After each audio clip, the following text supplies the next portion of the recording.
بسم اللہ الرحمن الرحیم۔ ہارون رشید عرض کر رہا ہوں، یہ میم بے خالد صاحب کی کتاب قدرت اللہ شہاب کے ساتھ ایوان صدر میں 16 سال کا اگلا باب ہے۔ وہ لکھتے ہیں، غلام محمد، گورنر جنرل غلام محمد جسمانی اعتبار سے ناتواں ہوتے ہوئے سرکاری دوروں اور سیر و تفریح کے بڑے شوقین تھے۔ نمونہ مشتعل خربارے ایک اندرون ملک اور 2 بیرون ملک دوروں کا ذکر کرنا چاہوں گا۔ سندھ کا دورہ، صوبہ سندھ کے دورے پر تھے۔ حیدرآباد اور بھٹ شاہ سے ہوتے ہوئے مونجو ڈارو اور لاڑکانہ پہنچے۔ لاڑکانہ شہر میں ایک سندھی کہاوت سنی، ہتھی نہ نانا گھم لاڑکانہ، یعنی پیسے پلے نہیں اور لاڑکانہ گھومنے آئے ہیں۔ وہاں ہم لوگوں کے نزدیک سندھ کا بادشاہ ایوب کھوڑو تھا اور دوسری قابل ذکر ہستی نواب غیبی خان چانڈیو کی تھی۔ بھٹو فیملی کا ستارہ جس نے 70 کے عشرے میں لاڑکانہ کو دنیا بھر میں روشناس کرایا، ان دنوں امریکہ کی کسی دانشگاہ میں زیر تربیت تھا۔ کیا اقبال کا شعر یاد ہے؟ موضوع سے تعلق تو نہیں ہے مگر اقبال تو ہمیشہ یاد آتا ہے۔ میرے حلقہ سخن میں ابھی زیر تربیت ہیں، وہ گدا کے جانتے ہیں روح رسم بادشاہی۔ خیر، اس کا تعلق تو نہیں۔ سندھ کے وزیر اعلیٰ عبدالحفیظ پیرزادہ کے والد پیرزادہ عبدالستار تھے۔ ان کی بیگم لیڈی ڈاکٹر لیلا، اور وہ خود موسیقی کے بڑے رسیا تھے اور پکا گانا بڑی لگن سے گاتے تھے۔ حفیظ پیرزادہ صاحب بھی بڑے شوقین تھے۔ ان کا ایک واقعہ کبھی موقع ملا، اسلوب نے اجازت دی تو سناؤں گا آپ کو۔ ایک فوجی افسر اس کی نظر ہو گیا تھا ان کے اس شوق کی۔ سکھر میں گورنر جنرل کو دریائے سندھ میں کشتی کی سیر کرائی گئی۔ ایک بڑی کشتی میں گورنر جنرل اور ان کا عملہ، دوسری کشتی میں مقامی انتظامیہ، تیسری کشتی میں سیکورٹی سٹاف اور چوتھی میں کھانے کی دیگیں رکھ دی گئیں۔ ایک صوبائی وزیر جو پیشے کے اعتبار سے صحافی تھے، میرا خیال ہے جو لوگ آج سے 20-25 برس پہلے تک جنگ اخبار پڑھتے رہے ہیں وہ انہیں پہچان لیں گے۔ نام لینا مناسب نہیں، انہوں نے چونکہ نہیں لکھا تو میں بھی نہیں لکھا۔ گورنر جنرل کی میزبانی کے فرائض سر انجام دینے کے لیے ہمراہ تھے۔ کھانے کا وقت ہوا تو مقامی انتظامیہ کے ایک افسر نے وزیر صاحب کے کان میں کہا، سائیں مانی تیار آہی، جناب کھانا تیار ہے۔ مانی ویسے روٹی کو کہا جاتا ہے، سرائکی میں بھی یہی لفظ رائج ہے، سندھی میں بھی ہے۔ چاروں کشتیاں جڑ گئیں اور وزیر صاحب نے مقامی افسروں کے ہمراہ بیر خانساموں کے فرائض انجام دیے۔ وزیر صاحب نے بیر خانساموں کے فرائض انجام دیے۔ یہ وزیر جو بعد میں وفاقی وزیر اور آخر میں سفیر کبیر اور بھٹو کی وزارت عظمیٰ کے دوران مشیر بنے، بڑے ہی کائیاں تھے۔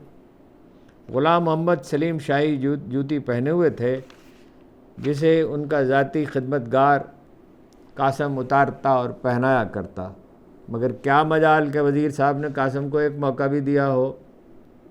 وزیر صاحب تیر کی طرح کہیں نہ کہیں سے نکل آتے، گورنر صاحب کو جوتی پہناتے اور پھر دونوں ہاتھوں سے اپنی ان انگلیوں کو بوسہ دیتے۔ علاوہ اور بے شمار خوبیوں کے وزیر موصوف کی اضافی خوبی یہ تھی کہ سگریٹ نہ پیتے تھے، البتہ بیڑی کا شوق تھا۔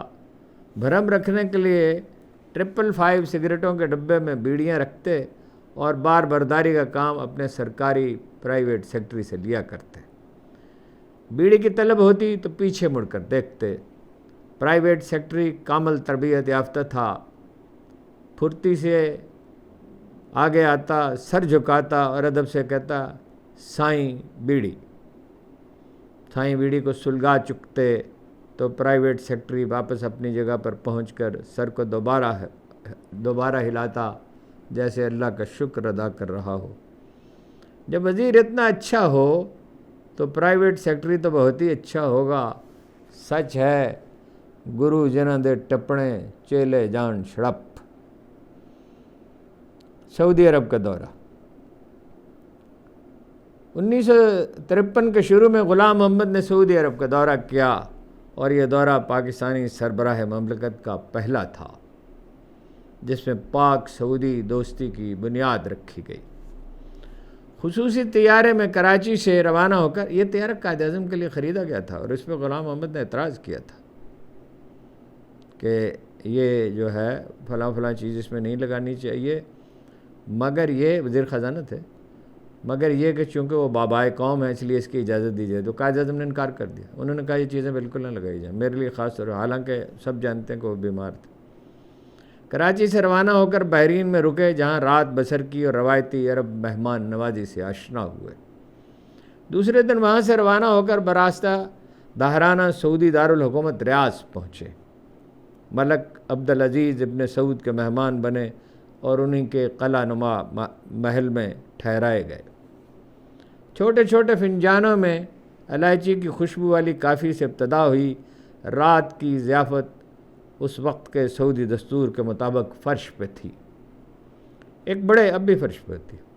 ایک بڑے کشادہ حال میں قالینوں کے اوپر لمبا سا دسترخوان بچھا تھا۔ درمیان میں بالمقابل بیٹھنے کے بجائے شانہ بشانہ ملک عبدالعزیز اور غلام محمد تشریف فرما تھے۔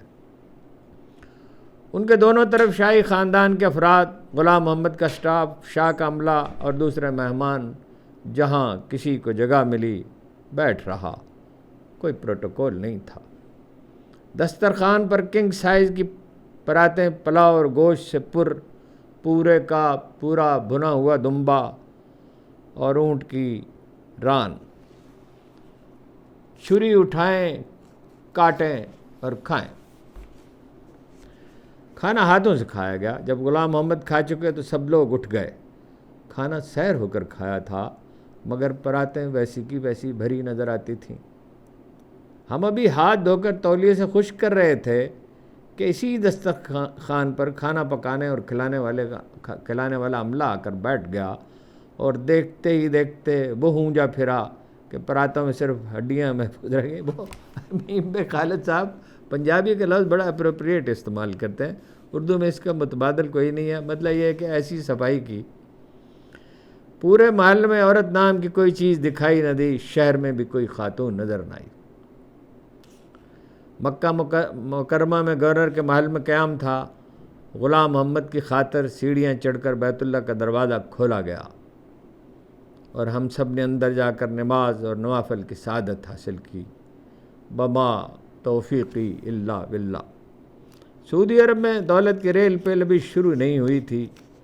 بھیک مانگنے والے مسجد الحرام کے اندر بھی موجود تھے۔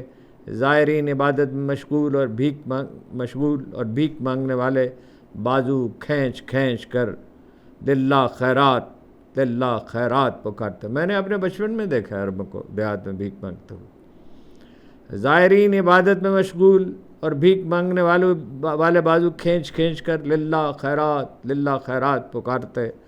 غلام محمد نے مجھے سعودی ریالوں کی تھیلی دی کہ بھیک مانگنے والوں میں تقسیم کر دوں۔ میرے گرد ہجوم اکٹھا ہو گیا۔ اتفاق سے کچھ ریال زمین پر گر گئے، مگر کسی بھک منگے نے گری ہوئی چیز اٹھانے کی جسارت نہ کی۔ ان دنوں صفا اور مروہ کے درمیان نیم پختہ سڑک تھی۔ سڑک کے ایک طرف شہر کی جانب دکانیں تھیں، دوسری طرف حرم شریف کی جانب بھی لوگ چادریں بچھا کر دکانیں سجائے بیٹھے تھے۔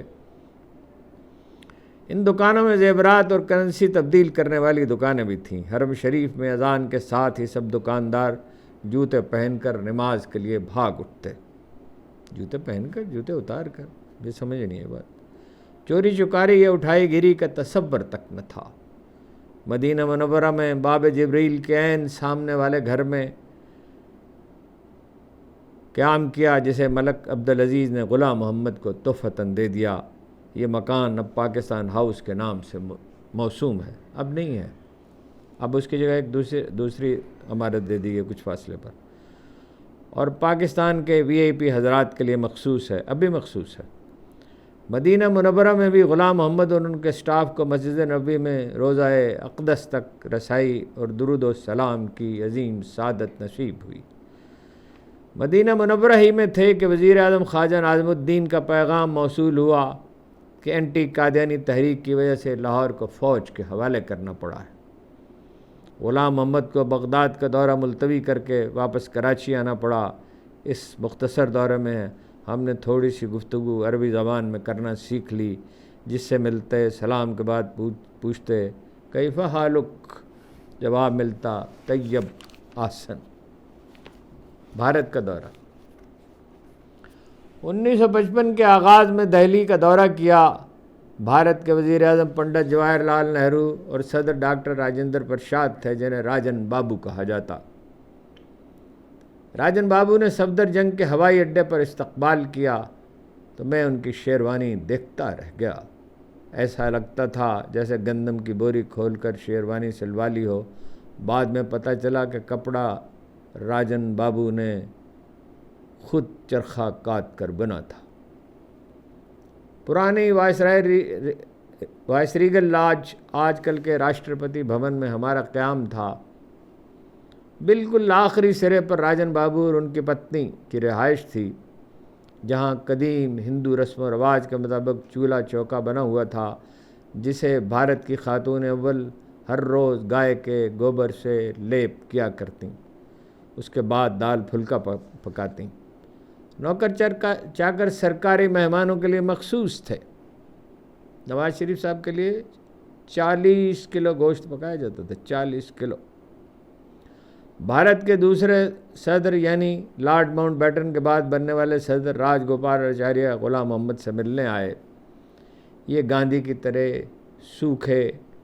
سکھائے کرتا دھوتی میں ملبوس، سر سے ننگے چھڑی کے سارے آہستہ آہستہ چلتے ہوئے آئے۔ راستے میں عملے کا کوئی آدمی انہیں ہاتھ جوڑ کر سلام کرتا تو وہیں رک جاتے، اس کی طرف منہ کرتے، چھڑی کو بغل میں دبا لیتے، دونوں ہاتھ جوڑ کر سلام کا جواب دیتے اور پھر آگے چلتے۔ یہ وہی کانگریسی لیڈر تھے جنہوں نے سب سے پہلے پاکستان کے مطالبے پر رضامندی کا اظہار کیا تھا۔ غلام محمد کو ملنے کے لیے بیشتر ہندو اور مسلمان لیڈر آئے۔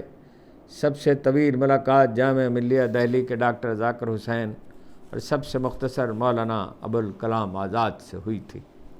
مولانا ابوالکلام آزاد تو نہرو سے بھی مختصر ملاقات کرتے تھے۔ غلام محمد اور جواہر لال نہرو کے درمیان کئی ملاقاتیں ہوئیں۔ ایک ملاقات میں ڈاکٹر راجندر پرساد بھی شریک ہوئے۔ کشمیر کے بارے میں ایک زبانی معاہدہ طے پا گیا، جس سے بھارت بعد میں حسب معمول منحرف ہو گیا۔ ابھی اس نے ارون رتی رائے نے کتاب لکھی ہے، نہرو کے بیانات اور اپنا مکتوبات اور تقریریں، جس سے یہ ثابت ہوتا ہے کہ انہوں نے رائے شماری کا وعدہ کیا تھا اور مکر گئے تھے۔ معاہدے کا، جسے بھارت بعد میں مکر گیا، معاہدے کا مسودہ میں نے ٹائپ کیا۔ متن تو اب یاد نہیں، مگر اس قدر یاد ہے کہ تقریباً آدھے صفحے کا تھا، اور اس کی روح سے جموں پر بھارت کے قبضہ کو تسلیم کرنا اور وادی میں ریفرنڈم کرانا تھا۔ جواہر لال نہرو نے مسودہ رکھ لیا کہ کابینہ کی منظوری حاصل کر کے طلا دیں گے۔ بعد میں جواب آیا کہ کابینہ نے تجویز مسترد کر دی ہے۔ ہمارے سفیر کی رپورٹ کے مطابق معاہدے کی سب سے زیادہ شدید مخالفت مولانا ابوالکلام آزاد کی طرف سے تھی، واللہ عالم۔ بھارت کا یہ دورہ غلام محمد نے بظاہر خیر سگالی کے طور پر، مگر دراصل مسئلہ کشمیر کو ذہن میں رکھتے ہوئے کیا تھا۔ اگرچہ ماضی میں انہیں ہندو لیڈروں کے ساتھ سیاسی نوعیت کے مذاکرات کا کوئی تجربہ نہ تھا، تاہم وہ سمجھتے تھے کہ مسٹر جواہر لال نہرو کو مستقل اور پرامن حل پہ قائل کر سکیں گے۔ چنانچہ وہ معاہدہ پر مسٹر نہرو کی زبانی رضامندی لے کر لوٹے تو بہت شاد تھے کہ دورہ کامیاب رہا، مگر ہندو تحریری معاہدوں سے پھر جایا کرتا ہے۔ سب ہندو تو نہیں پھرا کرتے، مطلب لیڈر پھر جاتے ہیں، ہندوؤں میں تو اچھے لوگ بھی ہیں۔ یہ تو صرف زبانی کلامی بات چیت تھی۔ دہلی میں بر صغیر کے کئی نامور صوفیاء کرام کے مزارات ہیں۔ حضرت شاہ ولی اللہ، حضرت خواجہ باقی باللہ، حضرت شیخ نظام الدین اولیاء رحمۃ اللہ علیہم جیسے بزرگ وہیں دفن ہیں۔ صوفیاء کرام سے گہری عقیدت کے باعث غلام محمد بزرگان دین کے مزاروں پر حاضری دینے کو اپنے پروگرام کا لازمی حصہ بنایا کرتے، مگر بھارت کے دارالحکومت میں اپنے 5 روزہ قیام کے دوران وہ کہیں نہ جا سکے۔ بھارتی حکومت کو یہ گوارا نہ تھا۔ غلام محمد کے اس اقدام سے بھارتی مسلمانوں میں اسلامی یکجہتی کے جذبے کو تقویت ملتی۔ ایک قول یاد آ گیا خواجہ نظام الدین اولیاء کا، یہ عبارت تو یہیں ختم ہوتی ہے۔ فرمایا اب یہ جو ملا پیدا ہو گئے ہیں جو کہتے ہیں تسبب ایک الگ مذہب ہے، ان کا کیا علاج کیا جائے؟ خبت عظمت اور ذوم تقوی کا کوئی علاج نہیں ہوتا۔ فرمایا خواجہ نظام الدین اولیاء نے، کتنے بادشاہ ہو گزرے ہیں نام بھی کسی کو یاد نہیں، اور جنید و باجزید یوں لگتا ہے ابھی کل کی بات ہے۔ آپ کا بہت بہت شکریہ۔